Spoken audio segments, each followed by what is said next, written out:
নমস্কার আমার প্রিয় বন্ধুরা, কেমন আছো? আশা করি তোমরা ভীষণই ভালো আছো। তো ঘুরতে গিয়েছিলাম, সেই ভিডিও তো দেওয়া হয়নি।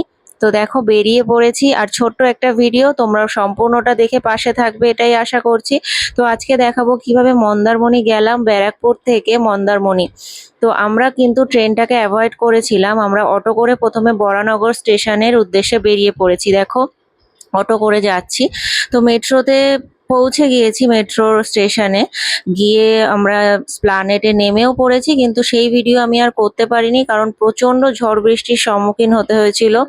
স্প্লানেটে নেমে আমাদের বেশ 1 ঘন্টা মতো ওখানে আমাদের ওয়েট করতে হয়েছে।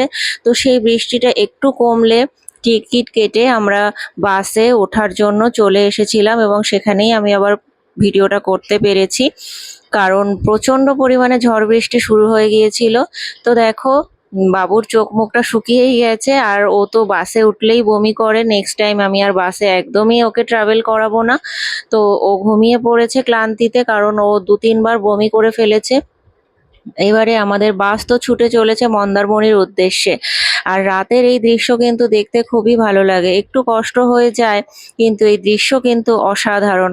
তো বাস আমাদের একটু অনেকটাই লেট করে দিয়েছিল, কারণ ও প্রত্যেকটা স্টপেজে লোকাল বাসের মতন দাঁড়িয়ে দাঁড়িয়ে যাচ্ছিল। তো ফাইনালি আমরা মন্দারমণিতে নেমে পড়েছি, তখন রাত প্রায় 11টা 20 মতো হবে।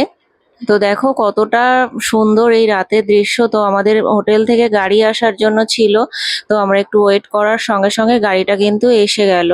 এবার গাড়িতে আমরা উঠে পড়েছি, কিন্তু সে তো ঘুমিয়েছিল আমার কোলের মধ্যে, তাই সুন্দর করে সেরকম কিছু ভিডিও করতে পারিনি। যা হোক একটুখানি ভিডিও করার চেষ্টা করেছিলাম। এবারে আমরা আমাদের হোটেলে এসে গেছি। হোটেলটা কিন্তু খুবই খুবই সুন্দর, আর মন্দারমণির একদমই শেষের দিকে। তো দেখো আমাদের গাড়িটা এসে থেমেছে, আর আমরা এবারে যাব আমাদের রুমে। রিসেপশনে যা যা কিছু করার থাকে সেই সমস্ত কিছু করে নিয়ে আমরা চলে এসেছি রুমে। রুমটাও কিন্তু অসাধারণ সুন্দর রুম ছিল, আমার তো ভীষণ পছন্দ হয়েছে, কারণ রুমের মধ্যে যাবতীয় সমস্ত কিছু তোমার দেওয়া ছিল। আর বেড থেকে শুরু করে, রুম থেকে শুরু করে এত সুন্দর। আর সব থেকে আকর্ষণীয় যেটা, ব্যালকনির দরজাটা খুললেই কিন্তু সামনে সমুদ্র।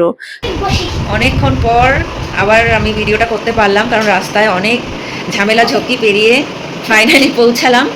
ঝড় বৃষ্টি নানা রকম কিছু পেরিয়ে চুলফুলগুলোরও অবস্থা ভীষণই খারাপ।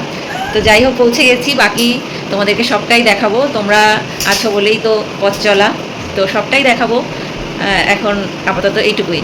রুমে গিয়ে ফ্রেশ হয়ে নিয়ে আমি আর লোভ সামলাতে পারছিলাম না সমুদ্র দেখার। তো ব্যালকনিটা খুলেই দেখো কত সুন্দর দৃশ্যটা। আর তার মধ্যে আমাদের খাবারও চলে এসেছিল। রাত তো তখন প্রায় 12টা। তো সেই সময় আমরা খেতে বসে পড়েছি। কি কি ছিল খাবারে দেখাবো তোমাদের। প্রচন্ড খিদে পেয়ে গিয়েছিল, আমার এই কথাটাকে মিউট করে দিতে হলো কারণ গান চলছিল সে কারণে। তো দেখো খাবারে ছিল ডিম, চিকেন, ডাল আর স্যালাড, আর ভাত তো অবশ্যই। খাওয়া দাওয়া শেষ হয়ে গেছে, এবারে একটু ঘুমানোর দিকে যাব আমরা। তো তোমাদের ভিডিওটা কেমন লাগছে অবশ্যই কিন্তু জানিও। আমরা হঠাৎ করেই ঘুরতে চলে এসেছি, তো ছেলের জন্যই আসা, সবটাই ওর জন্যই।